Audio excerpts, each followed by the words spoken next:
Hi,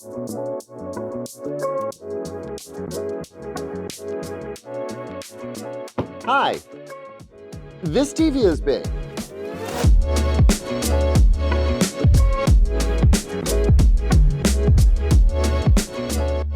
Welcome back, everyone. I'm Caleb Dennison, and today we're going to unbox, set up, and get first impressions of the TCL QM8, a TV that really doesn't need any more hype or introduction than I've already given it. See, I already went and saw this TV in New York, and that was after seeing this TV in CES. I even got a chance to measure this TV, but that was on TCL's turf. It was a limited time. It's not a real review unless we get it in here and check it out long term. So that's what we're gonna do. But before we do that, we gotta get this thing out of this massive box, which we're gonna get to in a second. For now though, let's check out the box itself. First of all, football. We've talked about that before. TCL's partnered up with the NFL, a fact over which they are very, very excited and happy, by the way. But yeah, as I take a look at the box, I'm noticing some interesting marketing stuff. High Bright Ultra, what does that mean? I don't know. We also have Mini LED Ultra, because Mini LED isn't badass enough. It's gotta be Ultra Mini LED. And then also we have Full Array Ultra Local Dimming. I don't know if this TV really is all that ultra or if maybe this stuff is just a bit extra. We're gonna find out. So let's start the process of unboxing this TV, which is going to be something, really. So yeah, let's get to it. I 100% should not be doing this by myself, but that's not gonna stop me. So I think I'm just gonna tip it, kick out the furniture dolly. Oh, shiz! We're fine. We're fine. No TCL QM8s were harmed in the recording of this video. I'm leaving that in to just show you that don't do stupid stuff. I do stupid stuff all the time. I 9 times out of 10 get away with it, but that doesn't make it okay. It really doesn't make it okay. I was just trying to get rid of the furniture dolly. The instructions on the top of this box, the little pictorial, like IKEA style do this instructions, not very useful, to be honest with you. It tells you a lot about what not to do, but what it says to do is not all that explanatory. So we're gonna have to kind of figure this out as we go along. So there are some clips on the sides that we've got to get rid of. All right, trying to give us a little bit more space. Zeke, I might run into the camera, I'm just saying. Here we go. No going back now. Dude, if I was a kid, I would 100% make this part of an epic fort. You know, the only bummer about a TV that requires such an elaborate unboxing and setup is that it just takes that much longer until you're actually enjoying it. I think we're gonna have to lift this TV out, set it on its face, apply the stand. It really looks like it's just a gigantic version of what we've done before. Next you'll see me, I'll have the stand figured out and we'll be putting it on. So this metal plate, which, you know, I'm no engineer, but I'm gonna assume that's the base. Metal and very stout. This, however, is, I don't know, it's plastic, doesn't feel great. I had Transformers as a kid that were more robust than this, so I'm a little concerned. I mean, I understand TCL is undercutting the competition on price, and the performance of the TV is there, but these touch points, but you know what, on the good side of things, this looks like it's gonna be a piece of cake to put together. So give me a second, let me do a little screwing behind the scenes.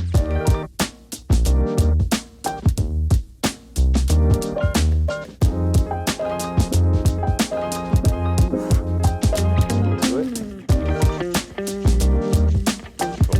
All right, with Zeke's help, we got it up here. Time to take the veil off and have a look at the back of the TV, which, by the way, this is the last time we shall see the back of this TV. I don't plan on turning this thing around again. But there it is. That's a whole lot of TV back. Ultra, we've got some more Ultra here, folks. Ultra bass this time. This would be the subwoofer that we have seen a sneak peek of before. This bass transducer really does give the TV a fairly robust sound. Anyway, not a lot to see back here. I do feel like they did a good job of kind of concealing where the connections were. That's actually kind of clean. And unlike Sony, there's not 8 of these plastic panels, there's just the 2. one to cover the power, although it's to Sony's credit, their panels are way higher quality than these. Yeah, so we've got one covering the input bay and one covering the power bay.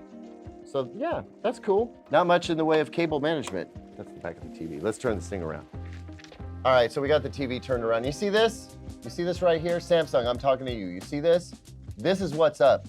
A very clear pull tab for releasing film. That is how you do it correctly. Ooh, that TV's wobbling though. Seriously though, like,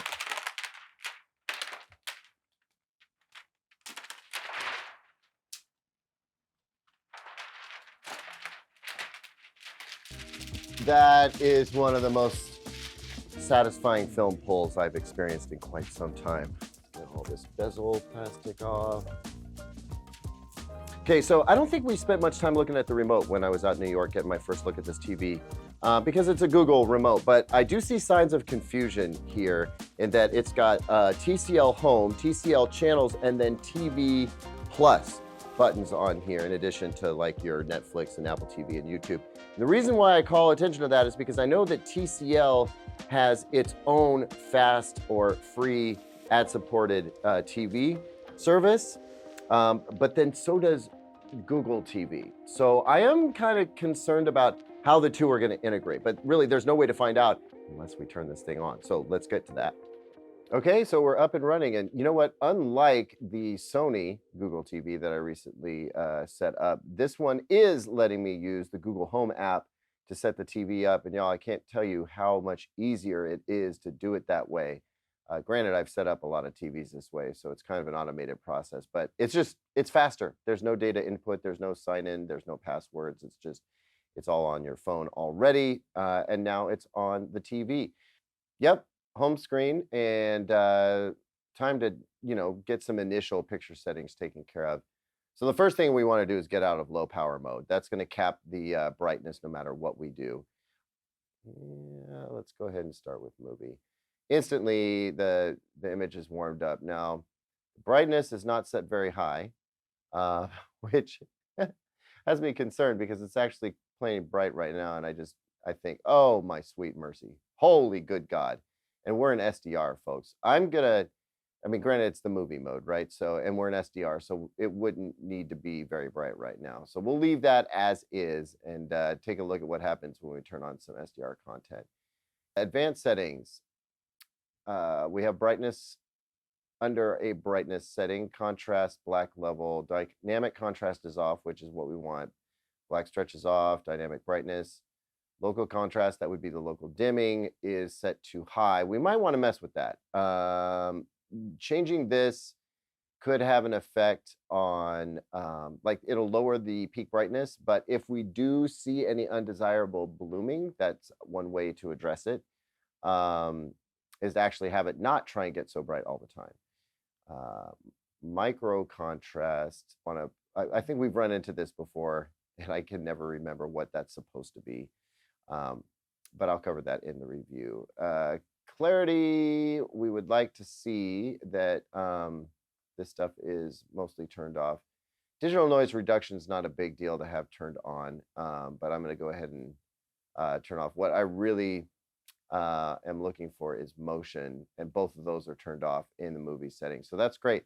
And then in the expert calibration setting, this is where I'll take care of the white balance and dig into the color space. Now, for color space, we don't actually have adjustments. We can have it automatically sense where to go, use whatever the native color space is, or here we go. Now we can get into some of the color adjustments. Interesting. No matter how many times I review a particular type of TV, I'm always surprised at some of the settings that we have to access there, or what they look like once we access them. All right, well, that is SDR, and really, just setting it to movie mode seems like a really great start. I guess the next move would be to put some HDR content on and see what kind of settings are available there. Okay, so I've got some HDR content going on YouTube's easiest, fastest way to find it. We'll go into the picture settings here and see what we've come up with. So by default, it's in the IMAX mode, which is interesting. This is not always the most accurate mode, actually, strangely. So I'm actually going to, well, we'll dig into IMAX later. I'm going to go with movie since we looked at something similar for SDR. Once again, even though we're in HDR, the brightness is set pretty low. So we have a lot of wiggle room there. I'm gonna freak Zeke out and just crank this. And yeah, this TV can get bright. What a range to mess around with there. That'll be fun to kind of just optimize it. It's gonna be tough because I'm gonna want to set this at one brightness level, but the camera is gonna want me to set it at a different brightness level. So um, Zeke and I will have to fight about that. But otherwise, I think everything else the same. Motion smoothing is not turned on in the movie mode, which is great. Only digital noise reduction is turned on right now, um, which again, I can live with. I can also turn it off. Just interesting to me that in movie mode, it's really kind of reining in the brightness. I mean, I definitely would want to turn that up a little bit. Um, just know that like playing with the brightness adjustment here really does seem to have more to do with the backlight intensity than it does with the black levels of the set. You know, we've grown up with brightness, the brightness control on a TV actually having to do with the black levels.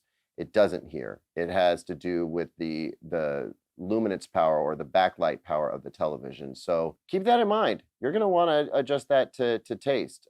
Definitely, there's plenty of range though. Like there is no need to use vivid or standard picture mode, and they're ridiculously cold color temperatures when there's so much brightness on tap.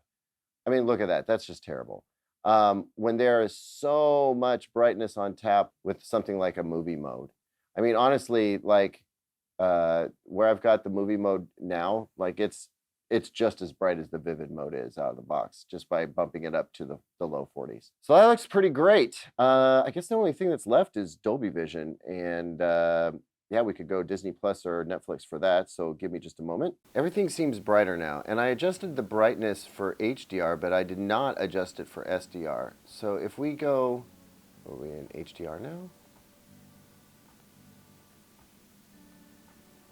What's weird is that it carried the brightness over even though we're not in HDR. I'm concerned about that. Anyway, Barbecue Showdown seems as good of a show as any to get going here. Oh, yuck. You know what? One of the things that I really dislike about where Dolby Vision is right now is that I'm pretty sure this is going to be in Dolby Vision IQ by default. So, yeah, look, stop it. Dolby Vision IQ is handy if you want for the TV's optical sensor to change the tone curve of the TV and the brightness to match whatever your room ambient light is, and that's fine. But like if you're going to do that, you don't need to have motion smoothing on by default. That seems dumb to me. Anyway, let's see if I remember correctly. Dolby Vision Bright is also going to have motion smoothing on. Yep, just like that. I bet though if we went to Dolby Vision Dark, which is only moderately darker, actually in Dolby Vision Bright, the brightness is at 50. Wait, sorry. There isn't a brightness setting, just contrast and black level. That's interesting. Let's go to Dolby Vision Dark. And if we go into advanced settings and look at motion, it's off by default. So apparently they just assumed that anybody who wants a movie-like look is, you know, which means no motion smoothing is also going to want it to be darker. And that's just really not necessarily the case. Anyway, so Dolby Vision IQ by default, I personally don't like it. You can choose what you like. But good grief, this TV's looking pretty fire right off the bat. And I honestly, I have to stop there.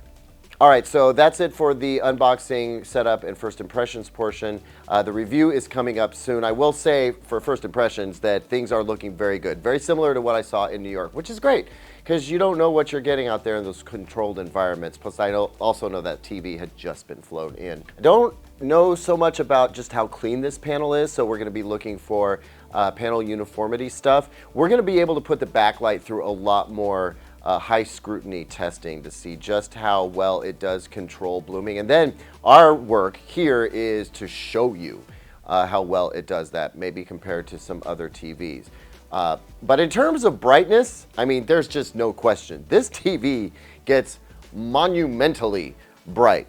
And so I'm really curious to see how that works. Is that a bonus, or does it actually come as a liability?